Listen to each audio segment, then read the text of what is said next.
Hello, and welcome to the Right Mind podcast, a podcast produced by the Institute of European Right. My name is Tragiškas, and I'll be your host for today's conversation.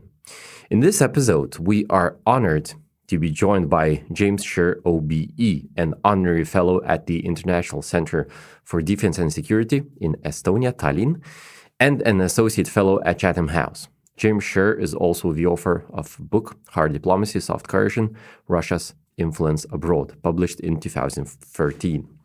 Thank you for joining us, Mr. Sherr. It's my pleasure, and it's very nice to be in Vilnius again. Brilliant. The main theme of today's conversation will be the intellectual context of today's state of affairs. We'll try to cover the questions on how we think about the current security crises in the world, where our limitations in the West lies, and what should be our path forward. Therefore, Mr. Sherr, I should like to begin by asking, would you agree with the proposition that the current grave security situation, both in Eastern and Central Europe, in the Middle East, and the Taiwan Strait, is at least in part a consequence of intellectual negligence within the field of strategic studies in Western academic and intellectual institutions, as well as the think tanks?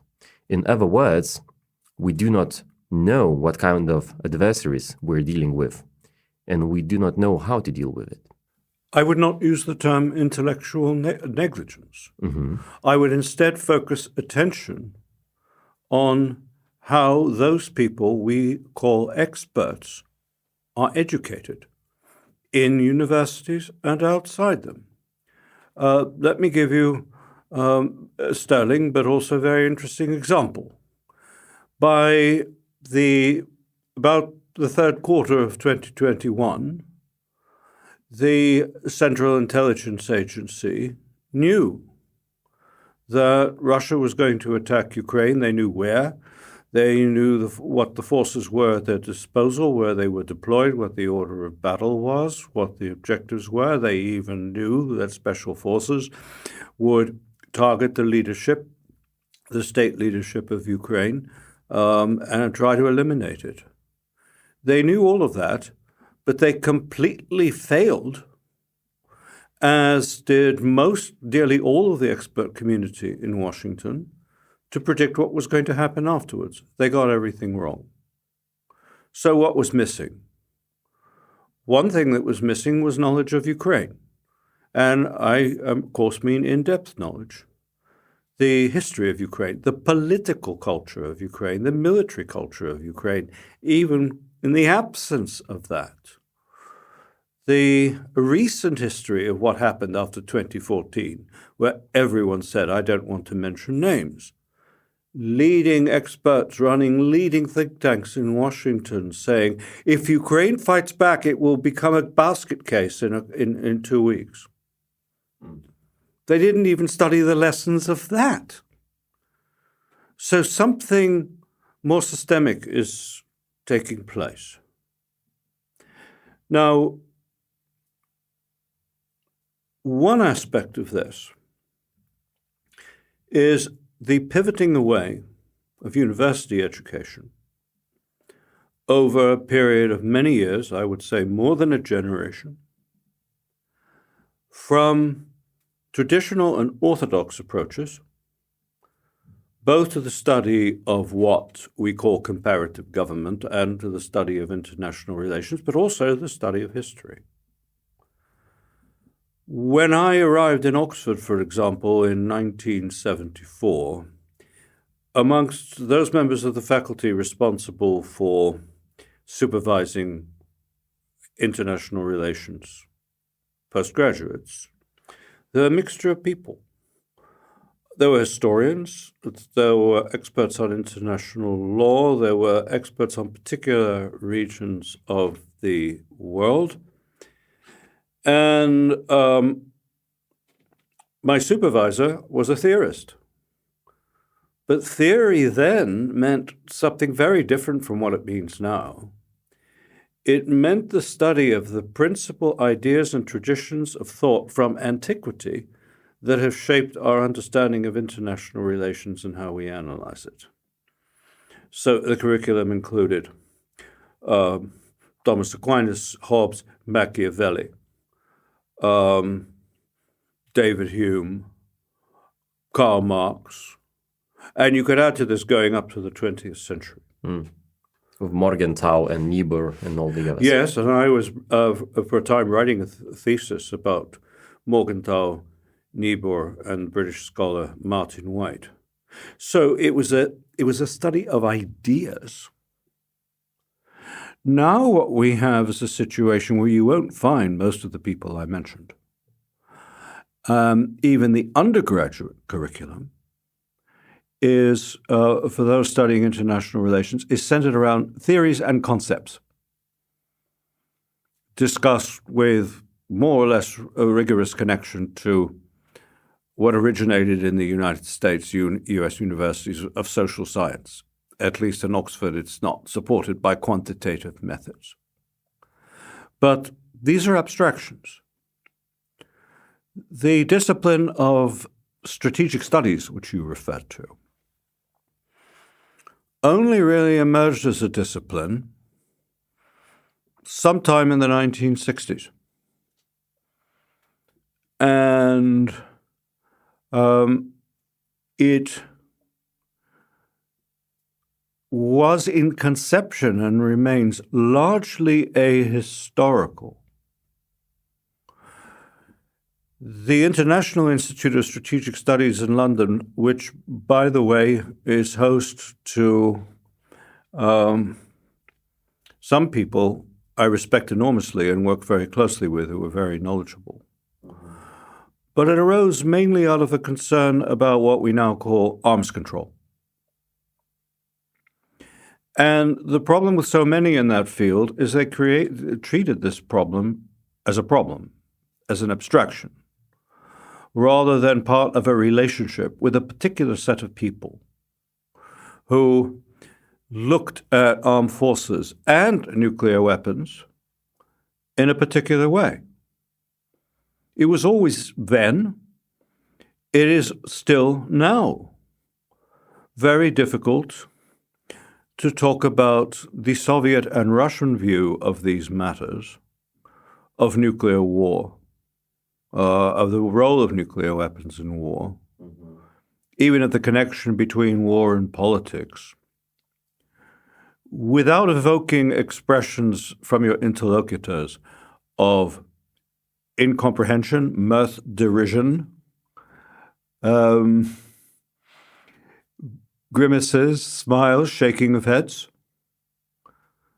And people will say, are you saying the Russians are a different sort of, a Russian is a different sort of person from us?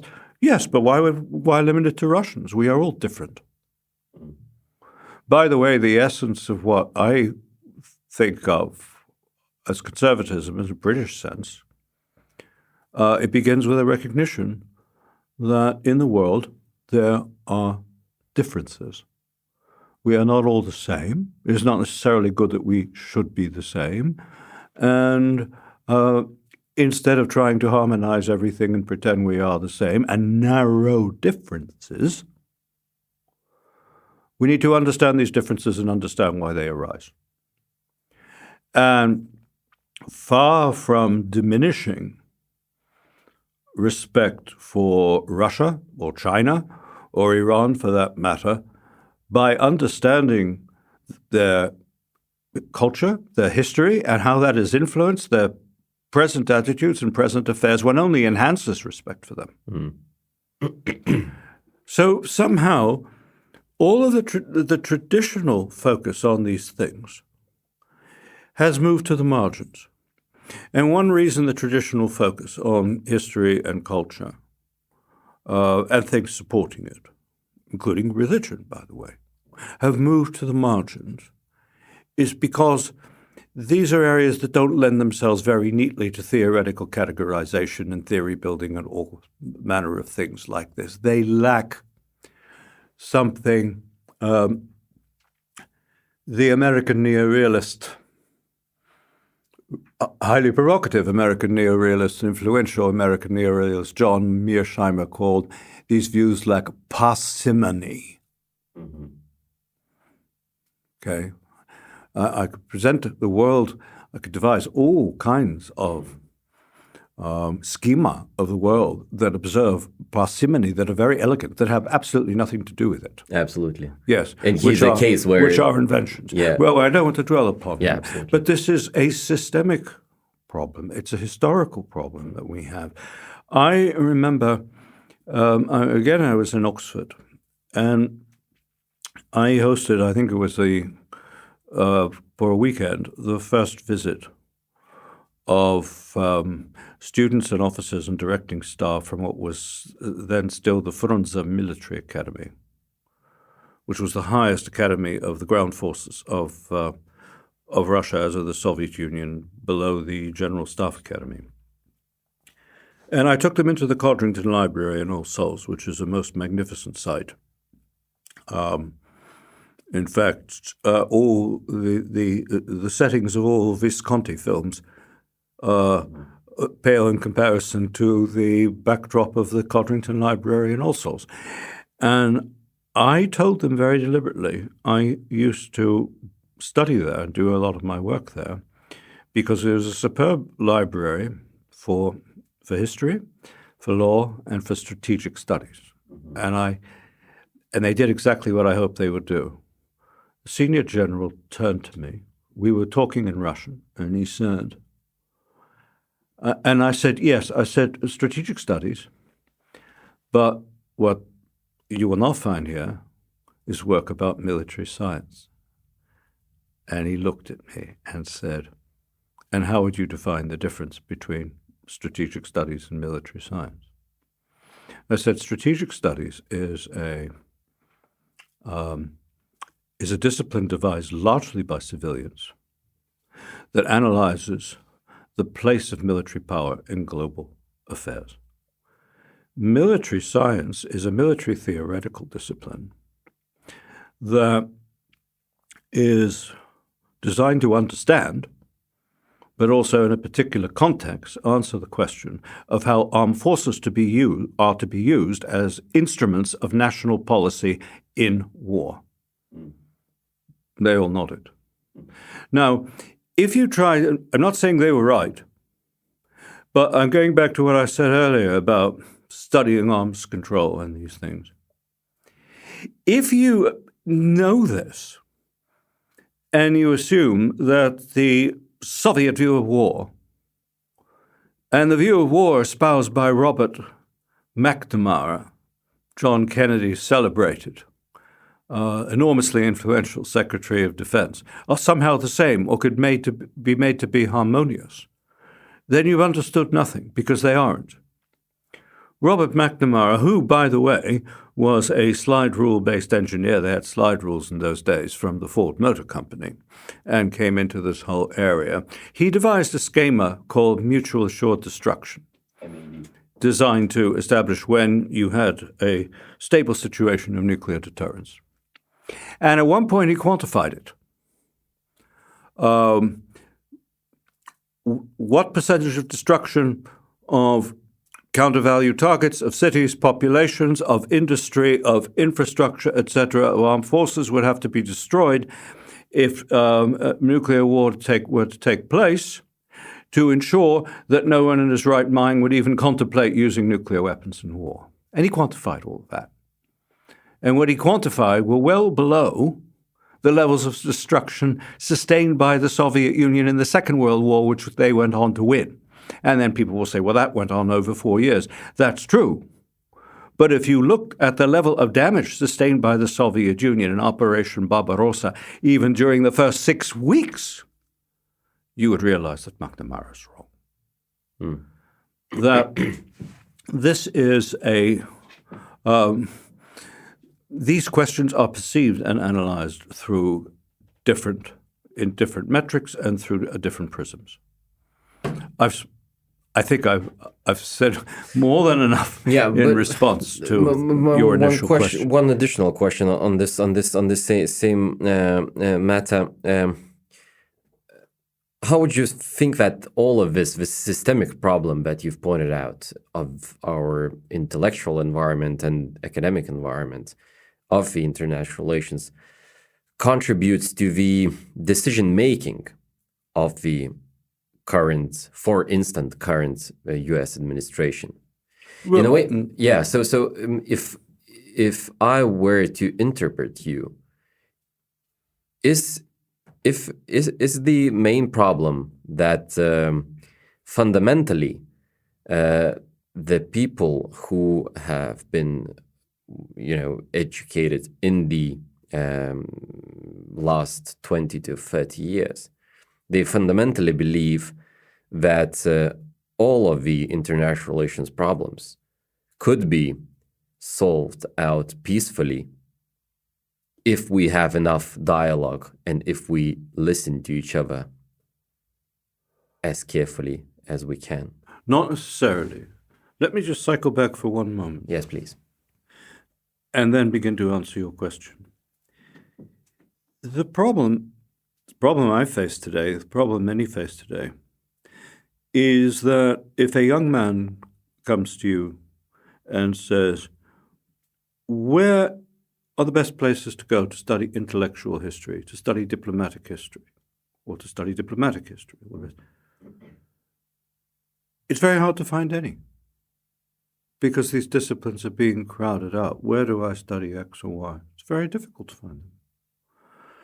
So I'm just reinforcing the point that if you have graduated from the very best places, in 1990, 2000, 2020, you will be far less informed about the state of the world than you would have been had you graduated in 1950 or 1960. And so this affects everything. Now, because we're having a brief conversation, of course, everything I'm saying, even the questions you're asking, are open to the charge that we're oversimplifying things. Well, yes. To some extent, we have to. Because it is a podcast. To get through the conversation. Yeah.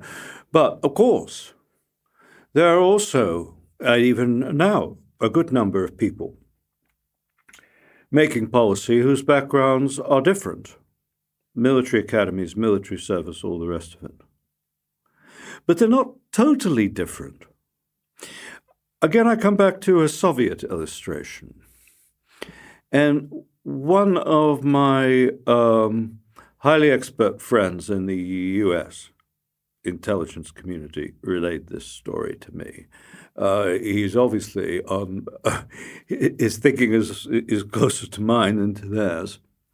And he referred to a recent visit, and we're talking several decades ago now, I think it was the U.S. National War College, to the General Staff Academy in Moscow. And they were greeted by the commandant, and the commandant said, "We have studied your curriculum of officer education, and I know that you study economics, you study human rights, you study this, you study that, you even study problems of racial confrontation in the United States. Gentlemen, here we study war." Now, of course, he was exaggerating for rhetorical purposes. But I come back to the point, how many of our best trained military minds have actually studied Russia? Of course, they would have studied the Soviet military, the Russian military. But in what way? Have they studied the thinking of it? Have they studied the traditions that inform it? Do they know where the discipline of reflexive control or military cunning came from? Do they understand that some of these disciplines, which continue to shape everything taking place today, arose in the were established in the early part of the 19th century? How many of them know this?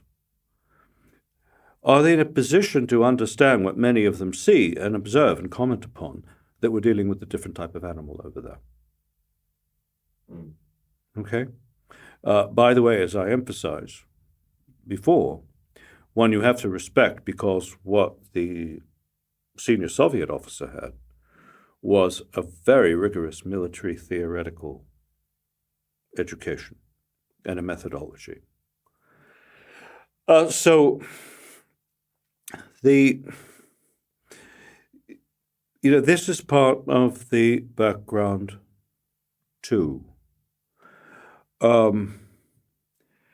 many today who study Russia and the Soviet Union study even the civilian branches of these subjects? I know one case, I don't want to be too specific, where a leading historian of the Soviet Union published at least 3 books that are deservedly commended, was replaced by somebody who wrote a thesis on women in collectivization in Saratov province or something similar. Because you're once surrounded by people who were saying, we have to stop focusing so exclusively on these traditional subjects. After all, there are ordinary people involved. How did these events affect people at village level? All the rest. All very interesting. But if your education as a young man or woman at an early stage in what should be an education is being provided by people who have been focusing on that, well, you are missing something. Now, let us be specific for a moment.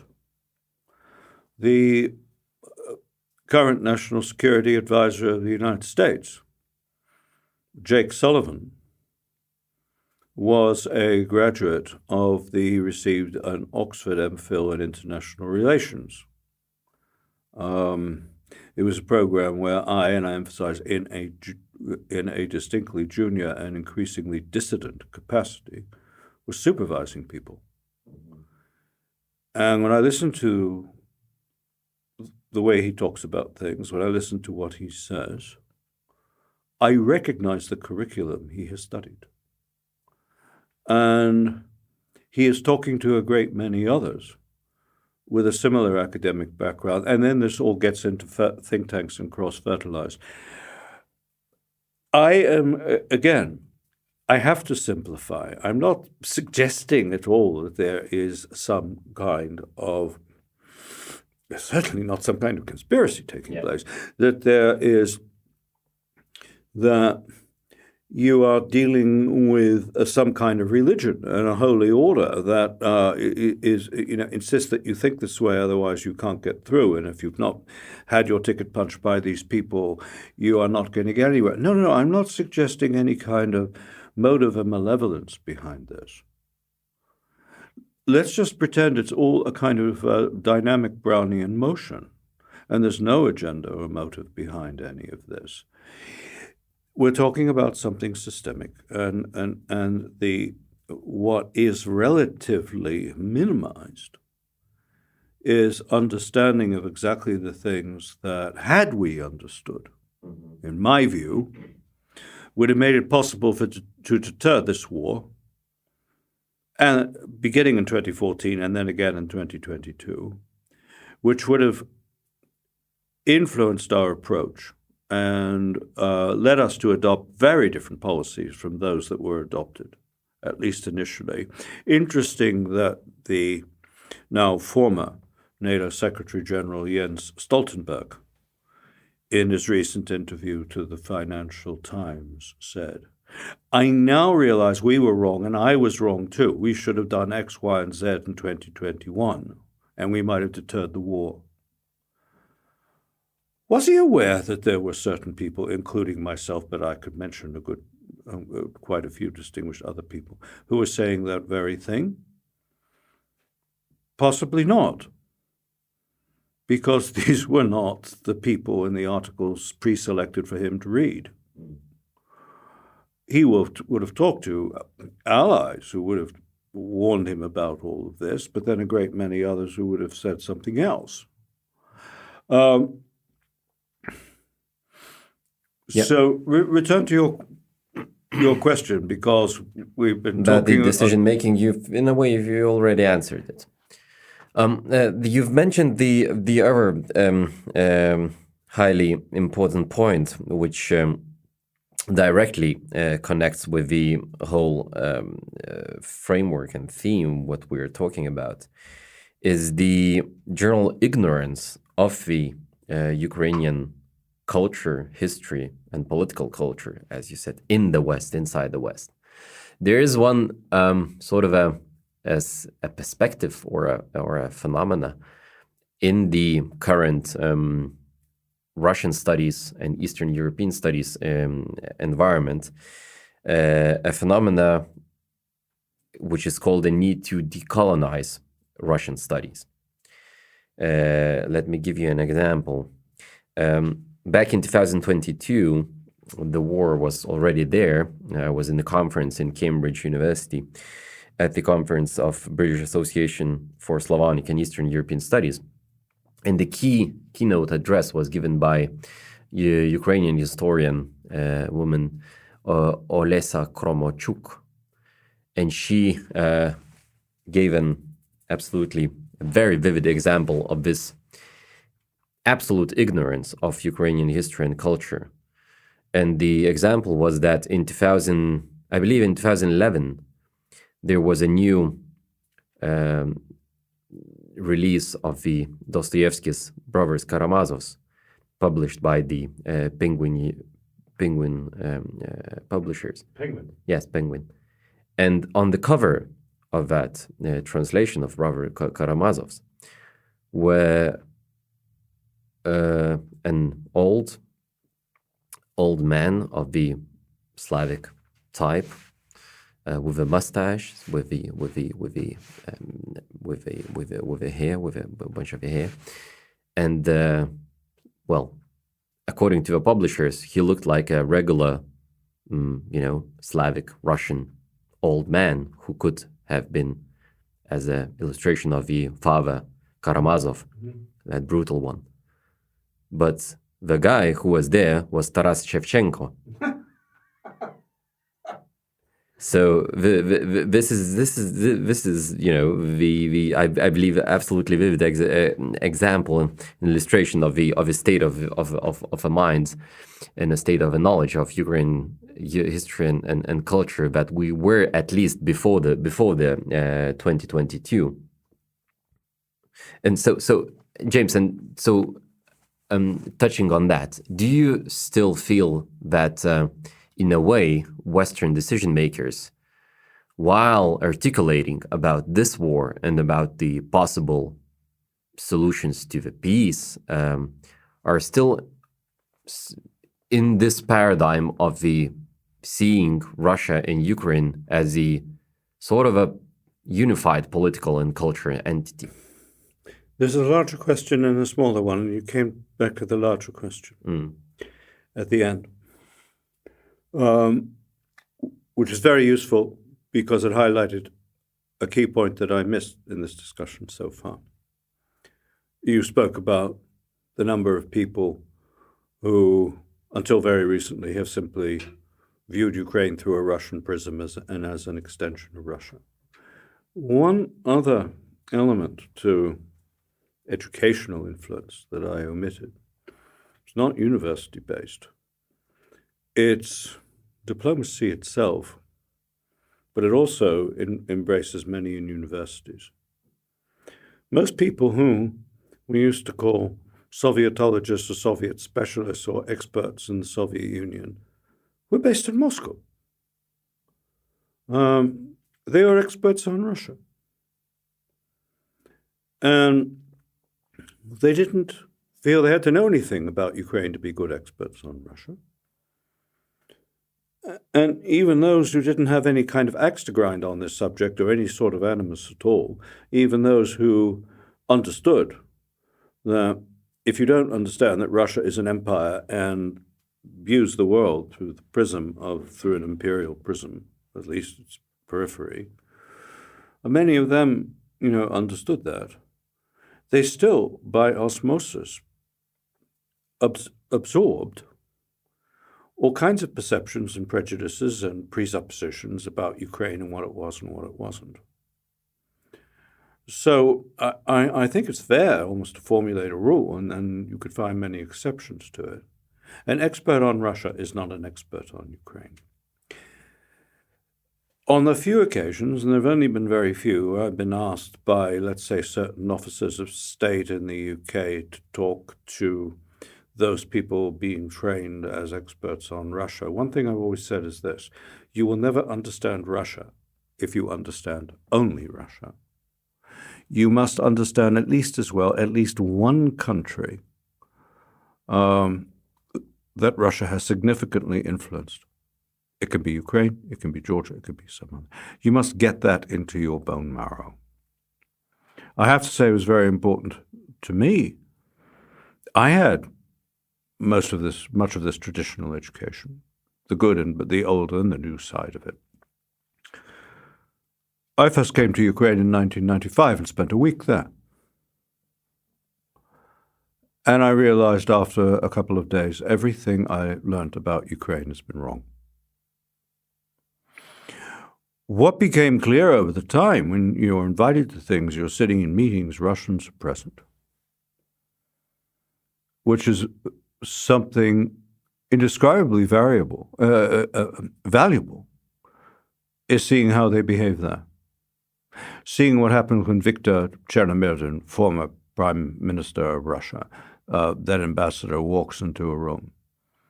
See how he speaks to Ukrainians as little children, how he wags his finger, pounds the table. In a way, he would never speak to Americans. Well, he wouldn't speak to the French that way. He wouldn't speak to most people that way.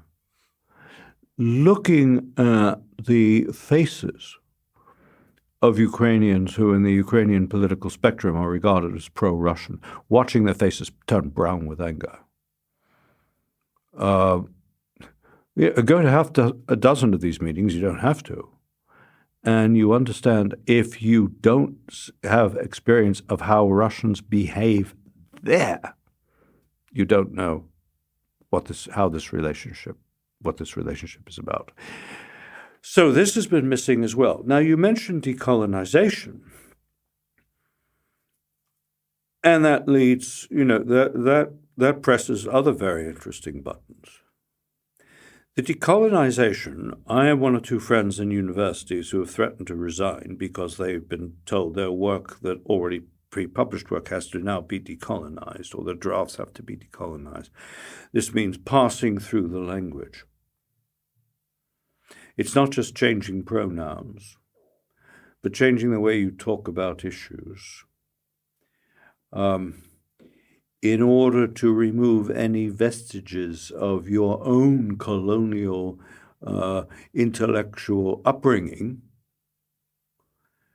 And the more intellectual and point one can make in a calm manner is that all of these biases that the academic decolonizers are trying to expose and expunge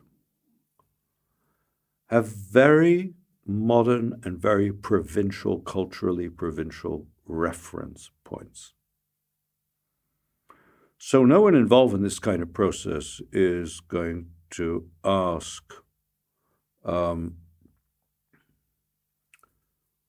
why are you, throughout this publication, referring to anyone who believes in Ukraine's national independence as a nationalist, and put them in the same bracket as the people who fought for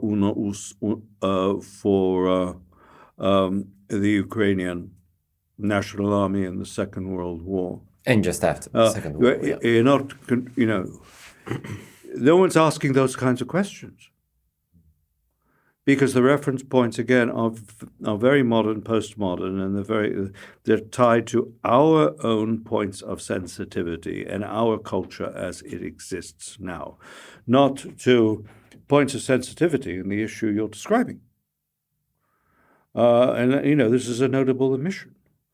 why are you referring to people from Kazakhstan in that manner? Why are you reflexively referring to people who speak Russian as their main language in Ukraine as pro-Russian?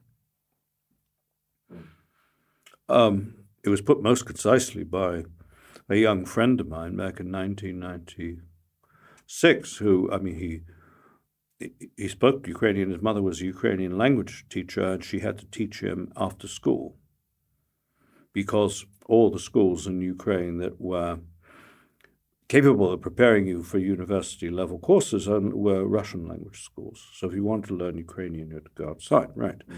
Anyhow, but he's a Russian-speaking Ukrainian, spent most of his young years I went to stay with him in Mariupol, which is now leveled. I stayed there with him for a week. And he said, it's a very simple, our attitudes are really quite simple. We understand the Russians. We have a lot in common with them at a personal level. At a personal level also, there's a lot of irritation because they're condescending and all the rest. But we can deal with them. We know how to deal with them. They know how to deal with us. When it comes to the Russian state, we don't trust them. We never will. And we want as little to do with them as possible. On the other hand, we all understand just how much Poland has done for Ukraine and Europe, just how dedicated Poland is. We're very, very grateful, but at a personal level, we can't stand them. Now, this was 1996. The average product of any of these backgrounds I am mentioning would be surprised that a Ukrainian, let alone a 19-year-old, could speak with such sophistication, to use a American Western word, about the situation they are in. Always being continually surprised that Ukrainians do something intelligent. Always defaulting to, you mention the word Ukraine, you mention it to Donald Trump's vice presidential nominee, J.D. Vance, he talks about corruption. Here you have a country being invaded by what we used to consider the second most powerful army in the world, nuclear armed, its cities leveled, all the rest of it, fighting for almost 3 years after people said they'd disappear in 3 days or 3 weeks, all of that. And when you mention Ukraine, he still thinks corruption, being programmed, and was programmed by our little echo chambers to think in this way. So I don't know if I'm closer to answering your question or you are in a way. But more scary thing, because you mentioned decolonization, is how Maoist this whole program is. At one level, it's sort of Maoist. We're exposing and expunging your heretical anti-party thoughts. But it's also, it's resonant of the Inquisition. Father, what did you mean when you said X, Y, and Z? Are you not aware of this? Are you not aware of that? Answer, very good answer, Father, but you said a moment ago, well, that's heresy, Father. Yes, of course. And these little tyrannical echo chambers, these little control bureaus, are very frightening in their own right. I mean, if we are talking about a completely different subject and not this one, and though I said I wasn't going to mention names, I mentioned the name Jake Sullivan. Of course, his views about this are probably the same as mine. Yeah, Mr. Sherr, we are moving to the latter part of our conversation. Yes, and I would like to move to the we are, of course, talking about the current affairs, but I would like to move to the to Russia's perception on the both Ukraine both Eastern and Central Europe and the Middle East. I know that recently you have reflected deeply on these questions, on the continuation of the Russia's strategic approach towards its Western borders and the Middle East. So do you believe that Russia's approach in Ukraine and the Middle East reflects a coherent strategy? I must say, not to be obvious, what is well known to you, I am the last person you would think of as an expert on the Middle East, and I am, and even if an expert on Russian policy in the Middle East, you would ask me who the top experts were in that field, and I could mention a dozen people, and I wouldn't be amongst them. But I have, of course, inescapably thought about this at length. Because if you want to understand what is happening in Ukraine, you have to understand the optic and the outlook of the Russian state leadership and their whole system of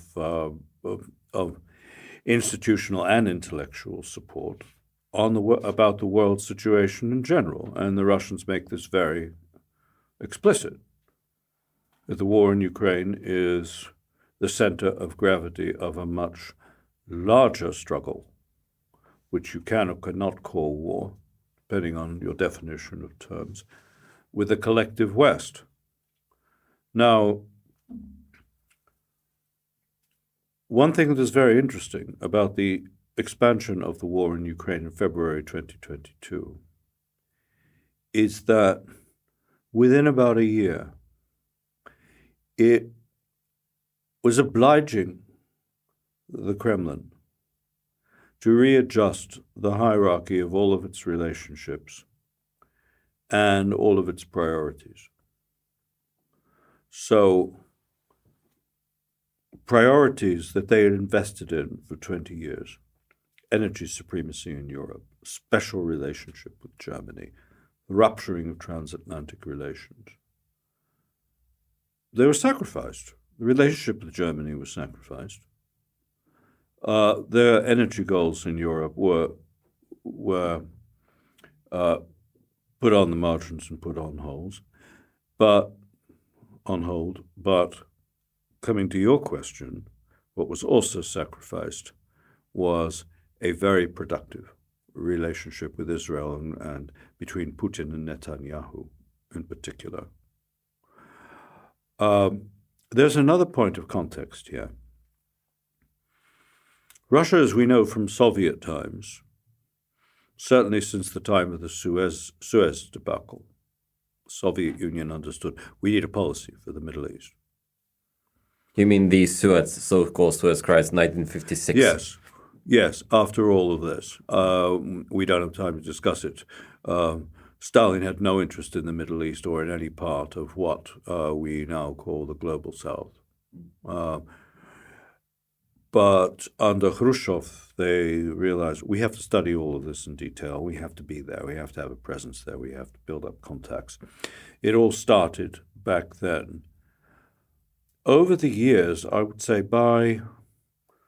without doubt, by the time what was initially the civil war in Syria began in earnest, the Russians had already established a reputation amongst key players in the Middle East, being highly professional, being highly disciplined professional diplomats and experts, of understanding their own interests very well, pursuing them consistently, methodically, with purpose, and not easily deflected.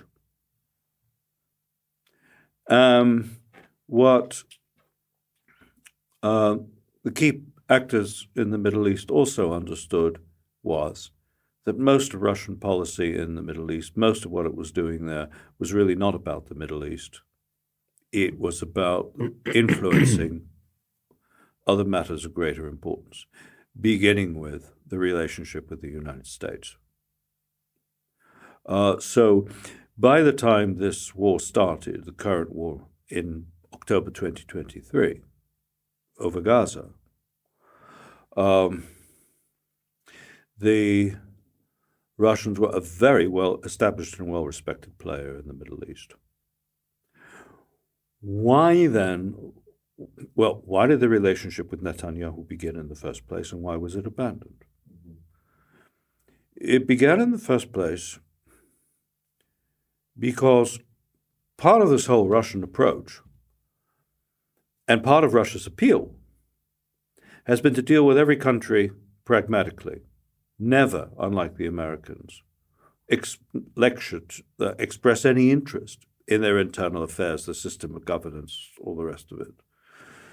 They would deal very pragmatically and very constructively with governments that were quite determined to exterminate a third of their own people. It didn't matter. And at that level, it meant you could trust the Russians. They're not going to come and interfere with us and hector and lecture to us. But what they also understood is, on this basis, they will sleep with us, but they'll also sleep with our worst enemy, and therefore they developed a relationship with Israel, and they needed it, and Israel needed it, because if they don't have a relationship, there could have been a clash of arms quite some time ago, because they have overlapping interests, contending interests in Syria with regard to Iran. And they, have a need to be able to communicate, adjudicate, establish guardrails, and so on and so forth.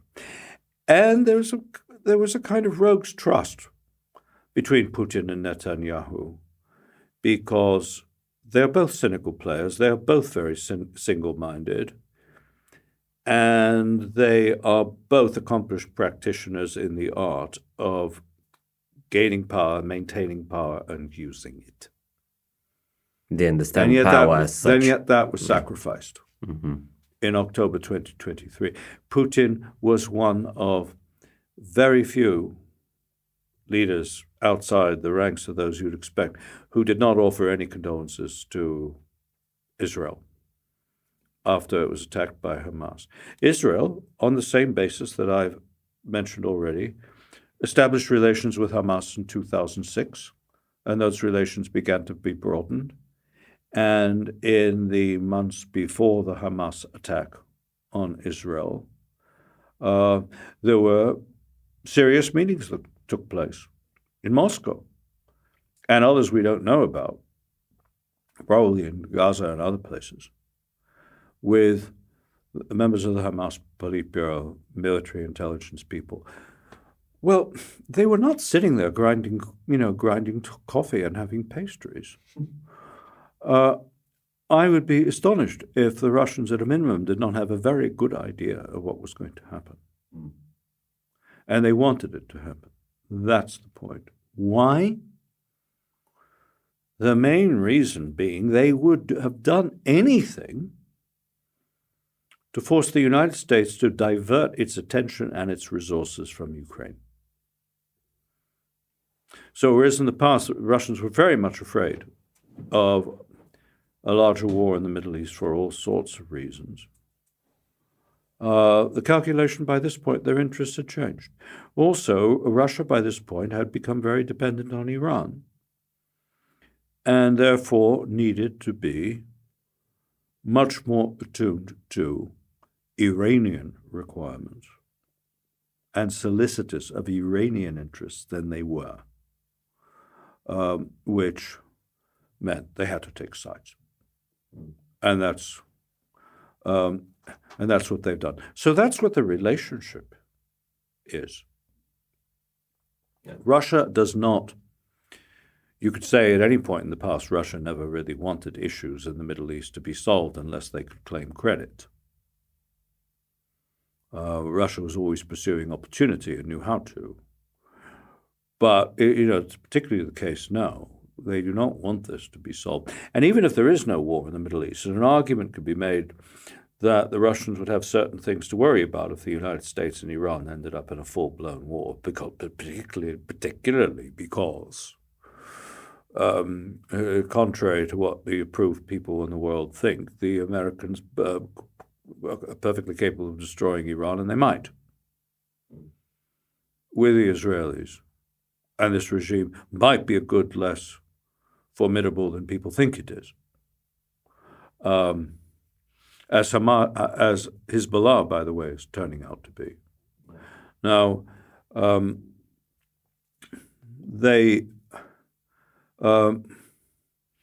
so I mean, it might not be in their interest to have the wider war, but the fear of a wider war, the threat of war in the Middle East, and ratcheting up this threat is having a positive effect on diverting U.S. attention and U.S. power. Absolutely.